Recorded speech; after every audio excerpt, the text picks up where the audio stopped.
Taigi, tęsime pratimą toliau. Sutvarkę visas raideles turite matyti kažką tai panašaus į mano turimą rezultatą. Na ir sekantis dalykas, ką mes padarysime, padėsime užrašą po apačia. Naudojame lygiai tą patį šriftą, tai yra Swift 924BT.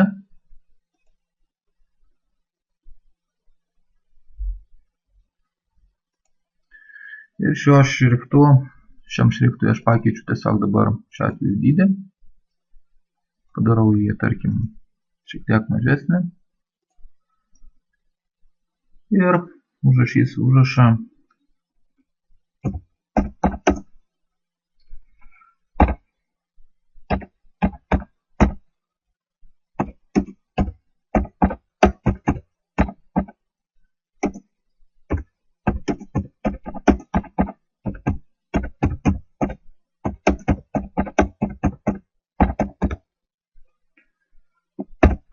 Tekstą galite rašyti tokį, koks jums šauna į galvą. Įvedu tekstą. Jį užtvirtinu paspausdamas Move tool arba tiesiog Enter. Jeigu reikia koreguoti teksto dydį, galiu jį koreguoti du kart spragtelėjęs ant teksto ir pasirinkdamas tiesiog šrifto dydį. Arba naudodamas komandą, kuri būtų Ctrl+T, transformacija. Laikau tada būtinai paspaudęs Shift klavišą. Ir pastatau užrašą po apačia. Galiu šiek tiek padeformuoti tekstą. Tai yra, nelaikau dabar Shifto. Tiesiog galiu paspausti Shiftą žemyn. Tai atrodytų gražiau. Pasirenkame sluoksnį, kur yra mūsų šriftas. Pasirenkame blending mode, kurį būtų screen. Ir įvedam 50. Padarau dar vieną kopiją. Screen pakeisiu į, tarkime,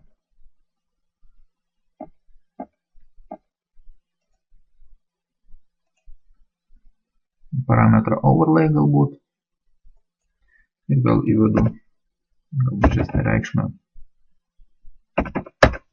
20. Arba ieškau kažko, kas pagyvintų sprendimą.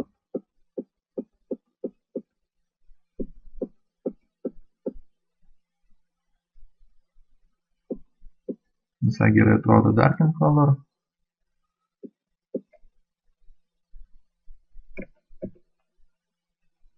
Pasiliksiu prie gal multiply režimo.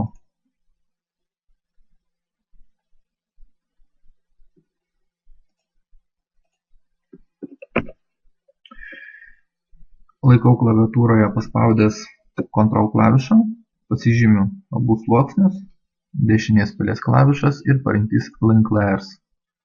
Tai reiškia, kad sluoksnius vienas su kitu surakina ir kai judinam vieną sluoksnį, juda abu sluoksniai.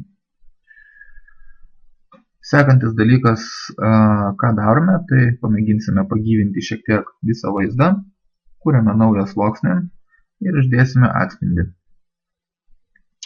Naujam sluoksnyje aš pasirenku teptuką, tai yra brushą, raidelę, didinu jį, tarkim iki 450 pikselių, nustatau spalvą, kad būtų balta ir su juo tiesiog kelis kartus galiu paspaudus uždėti tašką.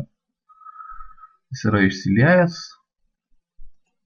Man gavos labai neryškus, todėl kad pas mane opacity buvo labai neaiški, neryški padėta. Jeigu man tai nepatinka, naudodamas history paletę galiu grįžti atgal ir tiesiog uždėti vieną taškelį, kelis kartus paspaudęs, kad užsidėtų tvarkingai. Jam naudosiu parinkti, kuri yra screen.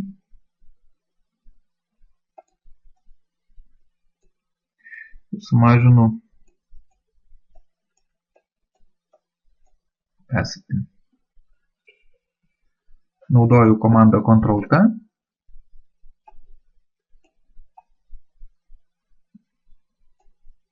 Transformuoju. Statau būtent ten, kur norėčiau jį matyti.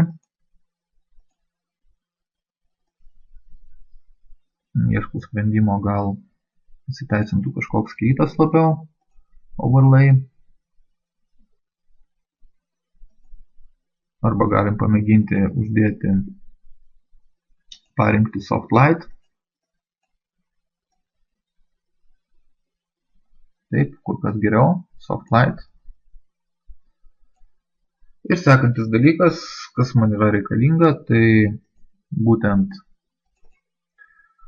paveikslėliai 2. Įsikeliu draugelį ir dabar jį išsikerpu. Tai yra naudoju Magic Wand arba klaviatūroje W raidę, žymiu baltą plotą, naudoju komandą Select ir renkuosi Similar. Prisiartinu vaizdą, pažiūrėti, koks yra rezultatas, pakankamai geras. Galiu panaudoti Refine Edges komandą.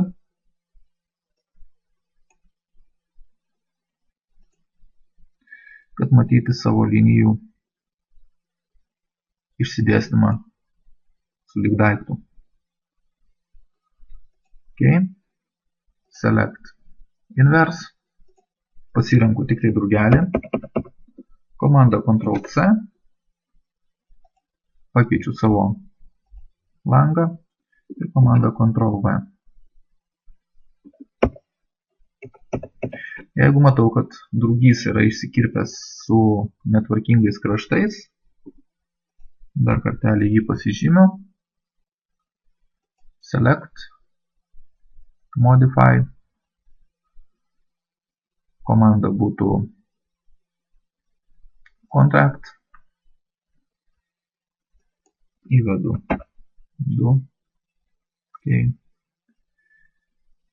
Ir komanda Select, Inverse ir Delete. Kelis kartus paspaudžiu. Štai panaikinu baltą spalvą, kuri buvo prie šonų. Komanda Ctrl+T, transformacijos. Paspaudžiu klaviatūroje Shift'ą, šonelio ir tempiu drugelį štai tokio dydžio. Komandą tada naudoju Move ir statau kažkur tai prie raidės. Galiu dar šiek tiek jį pamažinti, sukti. Štai taip. Sekantis veiksmas, kas man yra, tai reikalinga, tai yra pasiimti iš turimų paveikslėlių, įsikelti boružėlę ant lapo, kuri yra, ir vėlgi ją išsikirpti. Šitoje vietoje galim naudoti įvairius įrankius. Tai yra dirbti su to, kas yra jums patogiausia.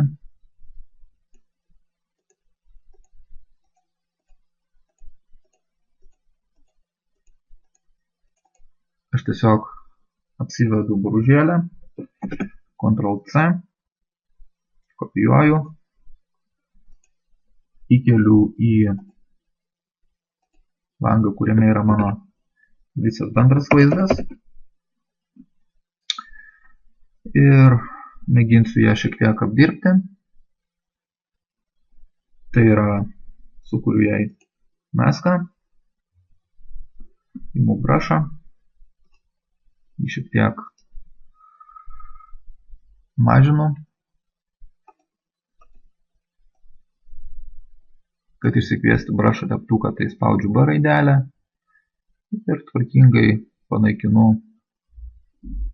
tas vietas, kurios man yra nelabai reikalingos. Kadangi boružėlė bus pakankamai nedidelė ant raidžių, tai super didelės precizikos nesilaikau.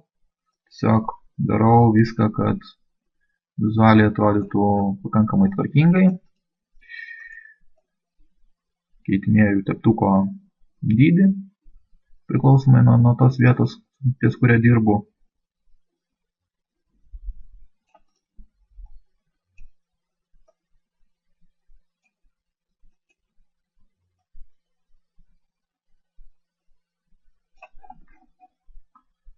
Ir tokiu būdu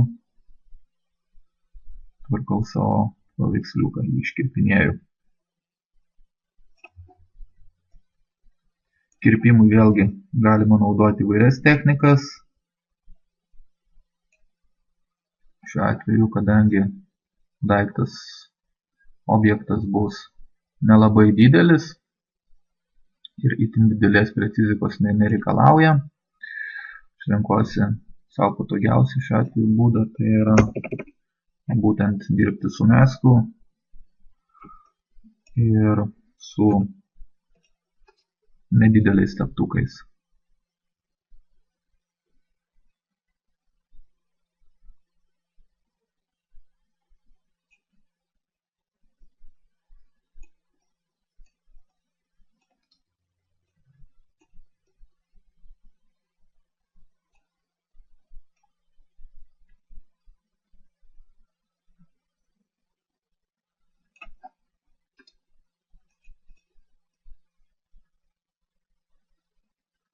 Ir sutvarkau visą kirpimo sritį taip, kaip man reikia, taip, kaip norėčiau matyti.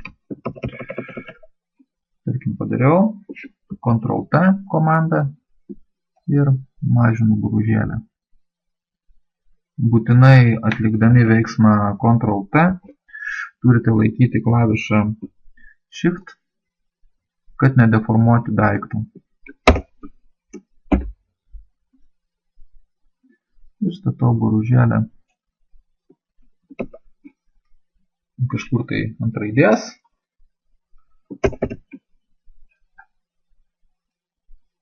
Galiu ją pasukinėti vėlgi naudodamas Ctrl+T. Gal štai čia. Galiu pakeisti jos pasisukimą, kryptį, tai yra naudoju Ctrl+T komandą ir Flip Horizontal. Ir dabar lipant tvarkingai ant raidelės E. Štai taip.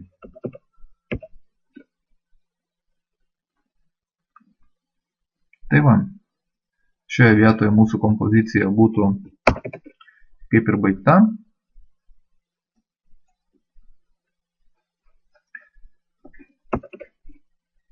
Ir visas bendras vaizdas atrodytų štai taip. Dešinės pelės klavišas, Fit to Screen ir turiu vadinamą wallpaperį.